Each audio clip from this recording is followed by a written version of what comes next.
Hey guys, today I have a great video for you. We're going to be answering all the questions that you have with regards to industrial engineering because I have my friend here, Camille. Hi guys. There he is. He's going to be answering all of our questions. Stay tuned.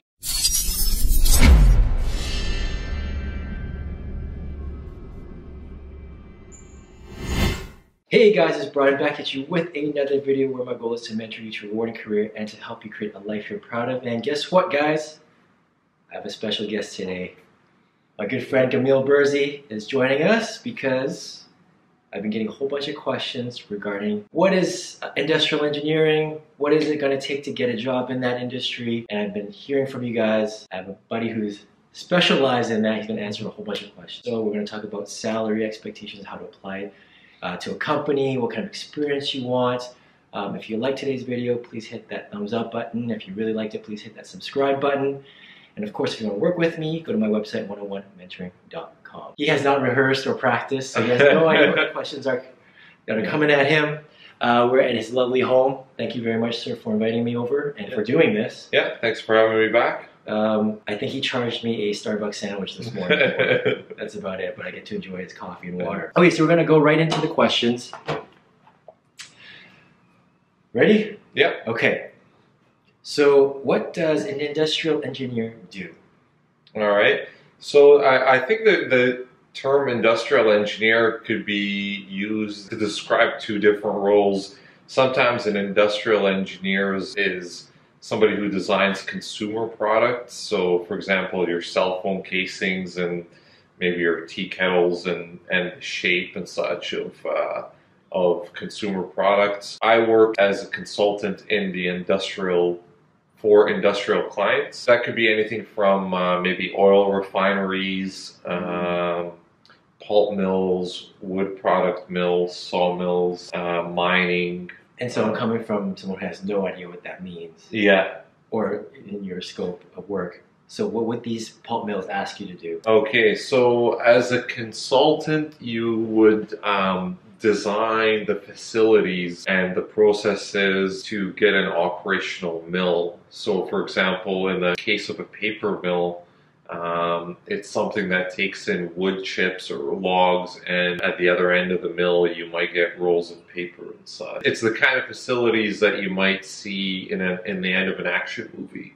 as a good way to describe it. So you're building the entire facility, like putting the walls up, the rooms, the ventilation systems, like that type of stuff, or? Yes, that's correct. It will or like building the operational line itself, the production lines. It takes a whole team of different disciplines, but yeah, it's generally the design of the whole facility, including the buildings, selecting the process, selecting the machinery, and designing some of the machinery to carry out that process. Okay, I get it now. Okay. I understand. Okay. When you talked about consumer goods, though, you said that they design like cell phone cases or like tea kettles and stuff like that, right? Yeah. In that situation, are you seeing the actual design of it or the manufacturing of it? It's mostly more the design of the products, maybe the shape, and interesting. It's a bit between art and functional. Yeah, I totally thought it would be a designer, the role. I didn't know it was an engineer. Yeah.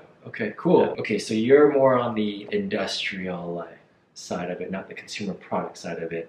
That's correct. Okay. Yeah. So we've talked about kind of what you do, but what is your specific role? If we can kind of narrow that down a little bit. Yeah. So my role. My background is in mechanical engineering, and so the majority of what I do is buy the machinery. That's a big part of what the mechanical engineers do, is buy the machinery to execute the process design, and also you work with a team to support the overall project. You're trying to figure out what is the end product supposed to be, what is the capabilities of the facility itself, right, to determine what machine you need to buy? Is that how kind of what you're doing? Or? Well, the process engineers design the process and identify the type of machinery, and the mechanical engineers typically go out, buy that machinery as well as design some of the machinery. I see. Yeah. And when you say go buy it, what does that mean? Because to me, I feel like is that literally going on the internet No, Add to cart, and that's your entire role. Like, yeah. what is that? Yeah. What does that mean? So typically, as part of the project team, there's a procurement department. Mm-hmm. Yeah, and they're contacting vendors who specialize in this machinery, and so you might contact multiple vendors and receive bids. But what the mechanical engineer will do is prepare the specifications to say what you want from the machinery and some minimum requirements, and then review bids that come back to make sure that the machinery is good enough. Cool, that makes sense. Mm-hmm. So how long have you been in this field of work? 15 years now. 15 years. Mm-hmm. Okay. And how did you get into it? I actually contacted a recruiter and landed my first job. But after that, for initial jobs. So this is right out of college? This is out of college. University? Yeah. Okay. So, and actually, I left that job shortly after, but then it's the contacts that helped me for the balance of it. Somehow you reached out to a recruiter. Yeah. Right? I'm assuming you just went to whatever you could find online, that type of thing? Yeah, there was a local company in Vancouver here specializing in engineering recruitment. So you reached out to them, they got you a position. From that position, you got a lot of contacts, right? Working in that role. Yeah. And expanded that way. Mm-hmm. If someone were from high school right now watching, from college or university, and they're kind of interested in this field but not sure what they want to do, or what courses to take, what would you recommend? Like if they are in high school, senior year, and they want to take the right electives that would help them get into engineering, or maybe some extra credit courses in university or electives in university, what would you recommend there? In high school, your focus has to be really on math and science to get into the engineering field. And then most universities will have a planned engineering program for undergrads. And again, that's very math and science focused. Are there any electives that they could use to complement that skill set? Because obviously, I'm assuming there's going to be a very structured curriculum for engineering. Is there anything they can do to complement that, or courses they could take to complement? In high school, I remember I took electronics and shop, and those do help practical hands-on experience. Yeah, and so I think in university, once you get in there, if you do plan to get into industrial engineering, it might be good to look at some specialized courses within the university's undergrad program that focuses on industry. For people that are not good at math or physics, yet they still want to be an engineer, do you recommend that they do it? Yeah, I think some people do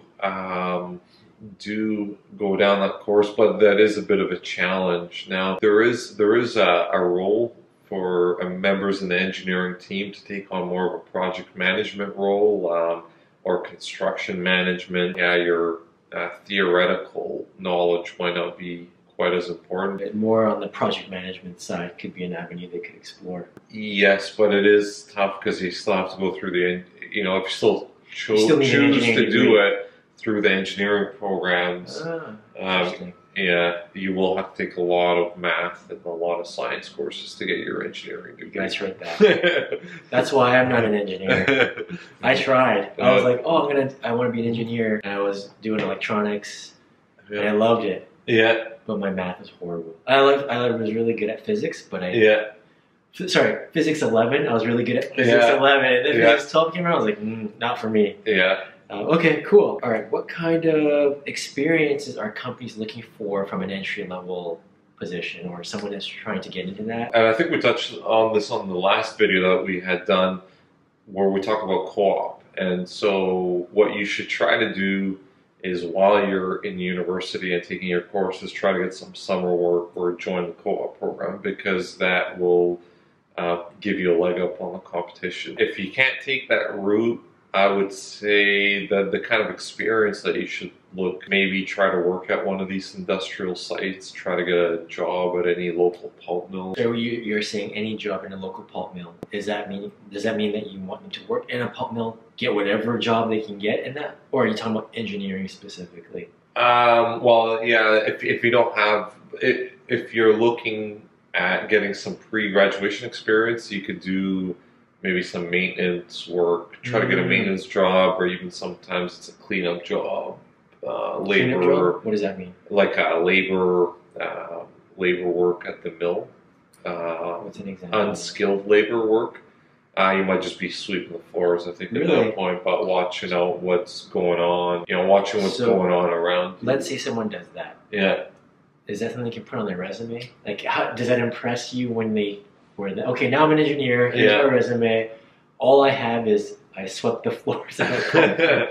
And my engineering degree. Yeah. Does it help you? Well, yeah, it does, because while you're there sweeping the floors, you're watching what's actually going on around you and how these guys might lift machinery with the cranes and doing their maintenance and having some of the safety training.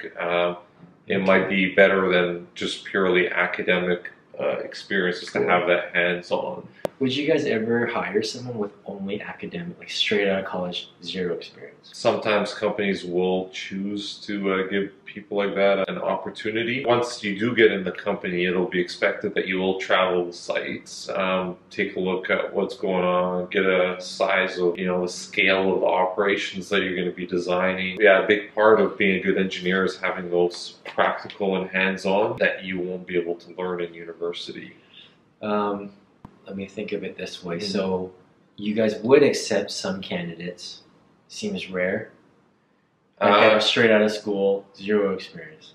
Yeah. It's possible, but it's rare. It's possible, but you might give the person a chance for some other reasons, like they have the right personality. I think to be competitive, somebody with more some hands-on experience, either working at a mill, more hands-on experience either through hobby work or the co-op programs, or somebody who's got some industrial experience, even if it's entry-level labor type work, would have a competitive advantage over someone who's only got the academics. So if someone had zero experience, what would you tell them to do? Because it sounds like you've already given some advice to get your foot in the door, work in a company that, this type of facility, so you can observe and see how things are even operating, do some sort of volunteering. I think we've touched on this previously. Is there anything else we've missed or advice that you would give to someone with absolutely zero experience but want to get into this field? Develop your contacts list. Maybe go to some engineering events or some industrial events and shake some hands, get some business cards. And what are is there example of an engineering event here in Vancouver, or yes, over North America? There's a mining expo. There's that happens in Vancouver. I think also in Montreal. Petrol or fossil fuels type events. So just depending on your locality, there's look up what industries are active in the area that you find yourself in and try to go to some events, job fairs and such, to get to know some people who are in the industry. Let's say someone with some experience looking for a job in your firm, they got the interview. They're going to meet with you tomorrow. How would you like that person to prepare for that interview? I think it helps to go do some research on the company. So for us, we always work for clients because I'm a consultant. So it's always good to know what projects are active, what industries that those projects might be in, get familiar with the projects that are active, what their challenges are, and just do a bit of background research. What would they research for? What would they look for? What would really impress you in the interview? Just going through press releases on the various projects. You'll get an idea for the schedule, the budget, the challenges, public filings for permitting and approvals and stuff. So it does help to have a bit of research. Have you had interviews where people have not come in prepared? And if so, what did that look like? And could you tell that they were faking it? You definitely don't want to fake it, especially if you're coming out of university, because you're not going to fool anyone. I've seen the opposite of that too, where people are just too timid and not willing. The candidates were too timid? The candidates are too timid and you're just pulling teeth. So you kind of want to present what you could do, what you've done, give some examples of your skills, where you've applied your skills, and some successes. So yeah, it's good to present yourself in a positive light, but don't exaggerate it or fake it. No, I agree, and that's something that I've, like in my other videos or people that I've mentored, I say the same thing. I'm like, even if you have no experience, you can at least present your education in a very professional manner. You sound good, right? Like you can talk to what you do know. It might be very little, but at least present it very professionally. And with a level of confidence, it goes a long way. So you said do some website research about the company, maybe its history, press releases. Talk about the public filings. You mentioned that too, like kind of on the stock, like how it's performing. Right, business-wise, that type of thing. Yeah, at least you should become familiar with the projects that are active within the group, and sometimes there's more filings about the permitting, and you should be able to find descriptions of what the project is before you even before getting on board. There'll be some public information that describes these projects. Are there certain roles that are more catered to the rookie, the entry-level candidates? There'll be a team of engineers from every discipline, and there's typically one lead for each discipline, and they'll divide the work up. There's always work that you could assign to a junior. Especially for industrial engineering, you get a background in what you actually in the university. You get a bit of theoretical knowledge, and depending on the university program, you might get a little bit of entry-level knowledge, but a lot of what we do is based on experience gained on the job. You don't come out of school knowing this stuff. You have to learn it on the job. There is the need usually on these projects for a junior engineer, and that frees up the senior group to do other more challenging things suitable. What's the best way to apply to a company? Is it through a website? Is it through LinkedIn? Is it through finding the hiring manager and showing up at the office? What would you recommend? Well, I think it depends on the size of the company. The bigger companies, you'll have a hard time getting directly through somebody on the phone or such. So you're better off maybe an event. About growing your network. Apart from that, you're just going to have to apply through the websites, which most companies have now. Have an electronic system for receiving applications. Smaller firms, you might have better luck there, cold calling or maybe dropping into the office or maybe making a phone call. And I think if it's a big company, you only piss people off when you show up on site. And it does no good. Like the receptionist will intercept anyway. You completely wasted your time. You get the initiative, but it can rub people the wrong way. Here's a really important question. What is the approximate salary range of an entry-level engineer? Caveat is, this is the Vancouver market. It might be a different region or country. I think it's roughly definitely, by today's standards, you should probably be expecting to receive somewhere around 60, maybe low 60s at the entry level. So straight out of school, 60 grand. And then when does that start to kind of increase? Like 2 years in, 5 years in, next year? What is it looking like? So I think the thing with engineering is you do tend in the beginning to get salary adjustments according to your skill set as they grow. So I think even though you start out at that level, you should expect some good salary increases in the first few years. Sorry, 60 grand, is that average or is that bottom of the wage spectrum? I'd say that should be probably average now. So some could make 70 grand, some could make 50 grand. Right? That's what you're saying. And I think in the beginning, in the first year or two, it won't matter that much what the variance is, because I think it will all adjust within a few years. How much does your tuition cost? How much would you spend in loans, student loans, for example? It's a 4-year program.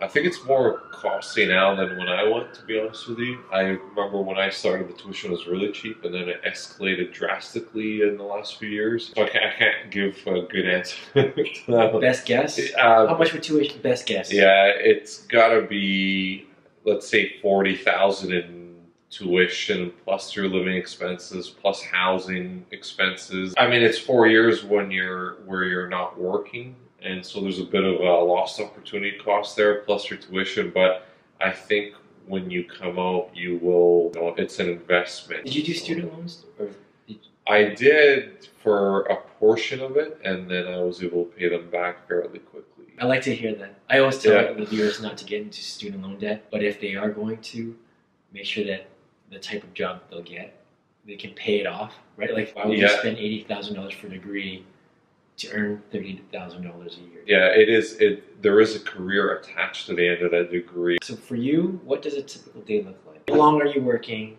When do you start?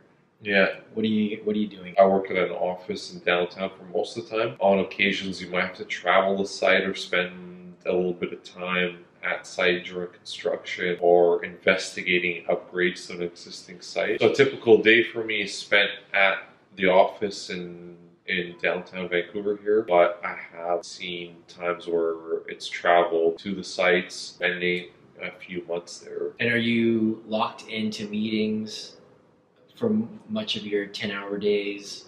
Is it phone calls? Is it just staring in front of a computer? What is that? Yeah.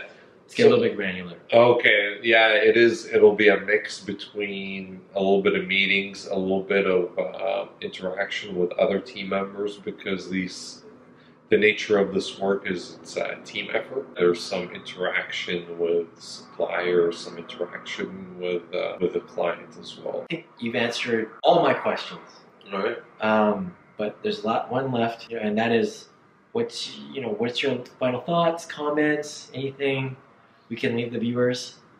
Yeah, I think one thing that's important is to try to get some practical, hands-on experience, like I mentioned before. I think it's important for you to get your door into the engineering field, and once you've got your door in, it's also really important to become proficient at your job, is to have some of that hands-on skills, maybe have some hands-on hobbies, or try to get out, spend some time at the sites and watch some construction and such. Having that practical background really goes a long way to making you a successful engineer. Thank you very much. I've learned a lot today. Thank you. I hope that's helpful.